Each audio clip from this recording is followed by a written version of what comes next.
Okay, it's recording. Hi, I am Caleb Lons, and I am here to explain algebraic manipulation. A big word, but really I want to make sure we separate algebraic manipulation from algebra. Okay, so there's the course, there's algebra, and you learn things like functions and equations and inequalities and all that good stuff. That's not what I intend to be explaining. I intend to be explaining algebraic manipulation. And it's learned, actually, in both Algebra 1 and Algebra 2. It's the one consistent theme. And you're constantly learning new rules to understand how to manipulate equations you encounter with different types of things.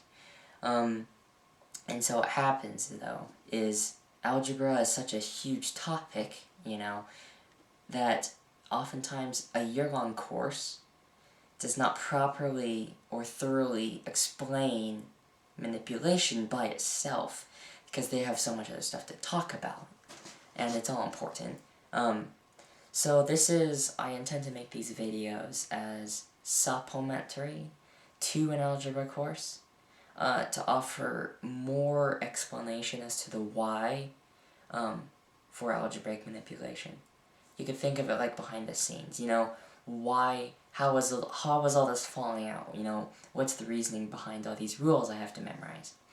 And understanding these things is, I would say, almost a prerequisite into understanding things like word problems or application with this math, that those problems that are considered really hard may be less challenging because of this extra behind-the-scenes understanding of algebra.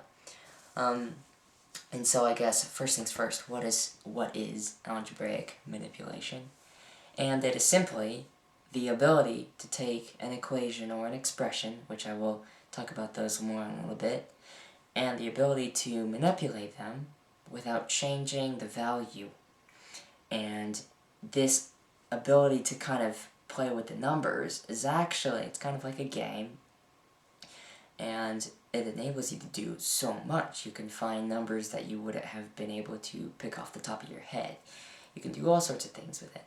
So that's kind of what algebraic manipulation is. It's the ability to manipulate numbers, specifically algebraic numbers, which includes regular numbers plus variables and then some other stuff. And so in this video specifically, while I'm still drafting the rest of the explanations for the rest of the functions later on, I do want to give a big picture,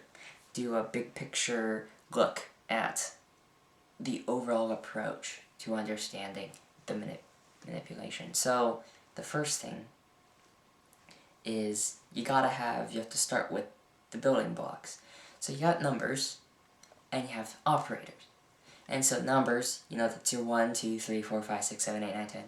And you have your operators. And operators, I think it's just the plus. So addition, minus, subtraction, and you have multiplication with the times operator.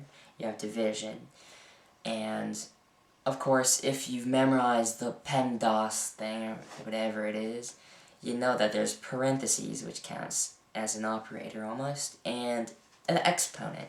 And if you know what an exponent is basically just multiplication operator, just really quick multiplication. And so those are our operators, and what we do is we take these operators, and we take our numbers, and then we put them together. So if you imagine, putting together a Lego set, you have some pieces being the numbers, other pieces being the actual operators that stick everything together. And that's all great and stuff, but what does that have to do with anything? And so algebraic manipulation deals with expressions. And what's an expression? And an expression is basically what you get when you take a number and you put them together with operators. Now, it's important to note a few things. An expression, at its simplest level, ground level, is a number. An expression is a number.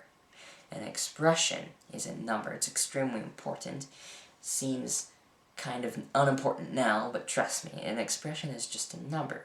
And stepping back, letting it sink in, that's really that simple. And then we can start thinking about what else is a number. There's another abstract idea in algebra, and that's the variable, alright? What is a variable? And I would tell you quite simply, a variable is a number and that's all. Nothing fancy to it, none of this other stuff. It's just a number, alright? And it's kind of weird when you look at the first time you look into an equation or a math problem and you see a letter in with the numbers. Sometimes that in itself is just more of a psychological difficulty than it actually is understanding. It's just the fact that how can you have a number that I can't conveniently, crunch into my calculator and grind it up and get an answer, right? Getting comfortable with the idea that that letter in itself, the variable, is just representing a number, that's the number itself. Getting comfortable with that and the different ways you represent that. So you're not always going to get rid of it, but it might be present in your answer, but that's how it is. Yeah, that's acceptable. And realizing that, oh, that is a valid answer is a really important hurdle to get over. So variable, it's just a number. An expression, it's just a number. And if expressions are made out of numbers being put together with operators, that means a variable could be one of the numbers that's put together with an operator. So if I have some variable, I decide to call it b, right? Then I could have b and an operator, say plus, and another number, so 4, right? b plus 4, that's an expression. And I could do something else. What if I had some number, a variable like m, and I had the operator of division, and I divided by another variable, say x. So then m divided by x, or m over x, there you go, that's just an expression. And so getting comfortable kind of with quote-unquote grammar of mathematics is important. That this is normal, and this is the building blocks of which we do algebra. And so now we move on to the big word. It's the equation, right? Equation. It's kind of thrown around there a lot. But what is an equation? Has anyone really explained to you what an equation is? Right? Equation, no, it's not fancy, Chinese looking hieroglyphics, an equation is quite simply this. It's this equals this. So these two things are the same. And it seems kind of redundant to say because it's in the name. Equation. It's equating two things. But think about it like this. You have an expression. And so what it's really saying in mathematics is you're saying this expression here is this expression here. In essence, these two things are the same exact number, because remember, an expression is just a number. So this number is the same thing as this number. That's what an equation says. And at first, it doesn't really, you're like, okay, big deal. Well, if I told you I have the number 1 on this side, and I wanted to make an equation, I could tell you that 1 equals 1. That the number 1 equals the number 1. Big deal. Doesn't seem to actually be useful. It's kind of redundant. But here's the thing. Remember that an expression is a number that is created by other numbers with operators, right? So I could tell you that 3 minus 2, which is an expression, because it's numbers, operator, number, 3 minus 2 equals 1. And I would be telling you 1 equals 1. I would just be saying it using an expression, 3 minus 2. So getting comfortable with that, the representation may be different, but it's in essence saying the same thing. Now what if I told you this? I have 3 minus 2, and that equal sign means they're equal. And on this side, it's the number x. So 3 minus 2 equals x. Okay? Well, you would know exactly what x is. You would know x is 1, but why would you know x is 1? It's because you're mentally seeing 3 minus 2, the expression, and you're making it in a simpler form, and you're saying, okay, that's just 1, and you have 1 equals x. So if 1 is a number, and it is the same thing as x, the number, then that means these numbers have to be the same thing. That's why x is 1. So that very fundamental underlying idea of an equation. And it gets more complicated, I promise. It's not 1 plus 1 and all this stuff, right? Say you have the square root of 4, which happens to be 2.